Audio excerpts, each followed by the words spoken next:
one of the spectacular pieces in the collection.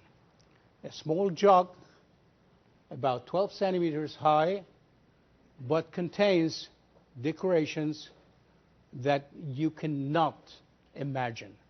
This band here is less than a centimeter wide, but we will see how much details. Again, the handle is something beautiful.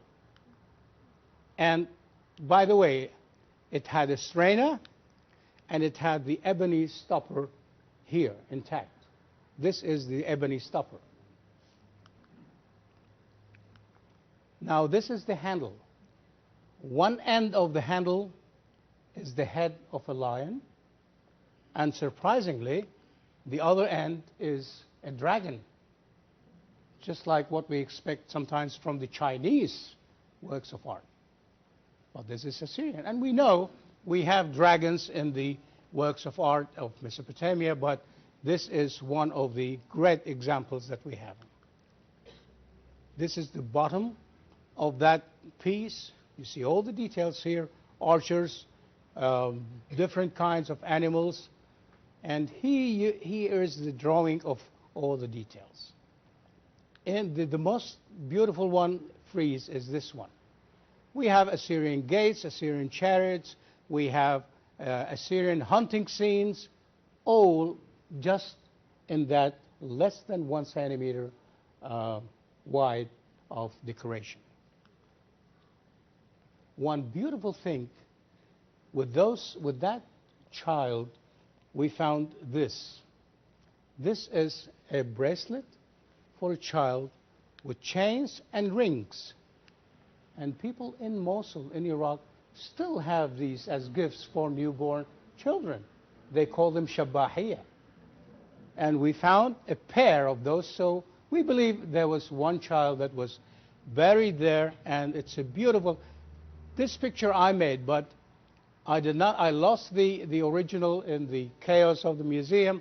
I had to scan this from the book that was published in Baghdad, destroyed all my pictures. But I had to show it. It's a beautiful one. Together with the gold material, we had rock crystal material. Beautiful rock crystal material. And we know from the documents that Sennacherib mentions that his whole throne was made of rock crystal. And we have some beautiful things there. This is one of the nice ones. We'll see some details there.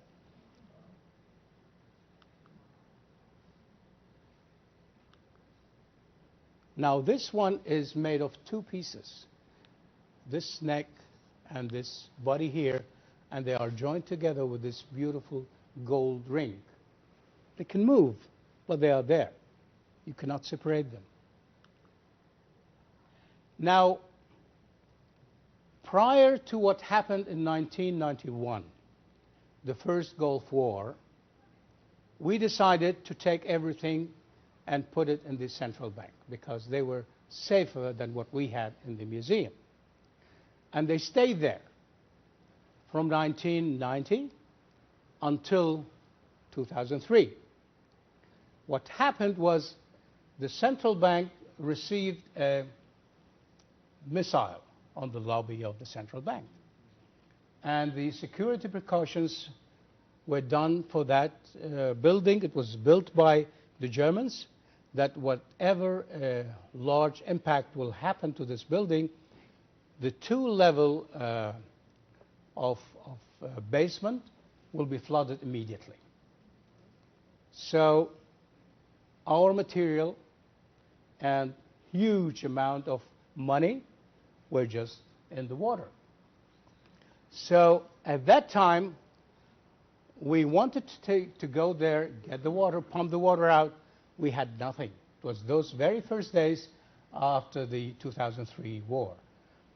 We did not have any budget, but we knew that they were sealed enough.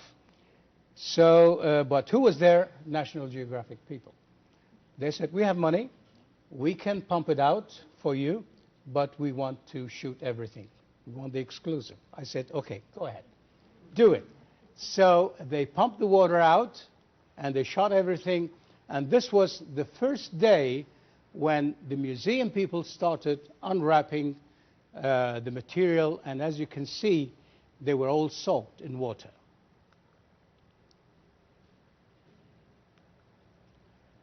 This is the late Ambassador Cordoni. Then we did not have a Minister of Culture, but we had people from the American administration. This gentleman was the advisor for culture, and these are the people that we had from the civil affairs. After the looting of the museum, they were always working with us to help us in doing everything. So they were there when we started having, and this is Colonel Kessel, one of my friends there. So after that, it was said, there were a lot of rumors that the treasures of Nimrud are gone, and people had stolen them. Or sometimes people said the wife of Saddam Hussein had taken them away. But we knew, because we've checked the basement, there was an attempt. We went there. Somebody has gone down there, some of the looters, with an RPG-7 in their hand, but it's a very small space. Stupid guy fired an RPG-7 on the safe door of that basement, and it turned back and killed them all. And I believe this was the curse of Yabaya then. So no one touched that material until we went back there. There's one beautiful story again I would like to mention about the Iraqi people, about this one. It was said that during those last days, one of the sons of Saddam went to the central bank and asked to get, I think, $1 billion, $800,000, $800 million, and 200 million of pounds. The people in the central bank said, well, this is a huge amount of money. We need the signature of your father for this. I said, okay. He went back, came back, got the signature of his father. He took the money, and then this money was found in the palace by the American forces. There were two people who had the keys, two combination numbers for the door, safe door for this material. They talked to each other and said, well, what will happen if this guy comes and brings the signature of his father and demands to take anything of this treasure? No one will stop him. They decided, each one, to take his key, take his family, go out of Baghdad, in the country, vanish without telling anyone where they were going, with the keys with them. So they really did an excellent job.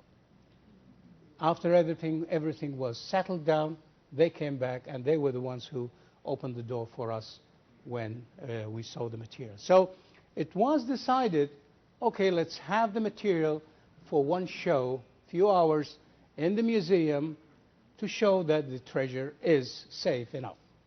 So it was heavily guarded, one box of that Nimrud material brought to the museum, and then with these guys around the box, this is the box, and I said, well, no one will leave this box. You are staying with the box tonight.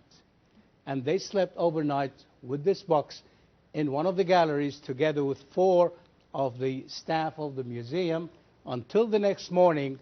People started displaying the same material in the showcases for a few hours. And then we had Paul Bremer came and opened the exhibition. This is Muzahim. This is the excavator. This is the guy who found it. And here's Paul Bremer, you know, never seen such material. And I have this lovely last shot of him, you know, amazed of this beautiful material. And thank you very much, ladies and gentlemen. Thank you.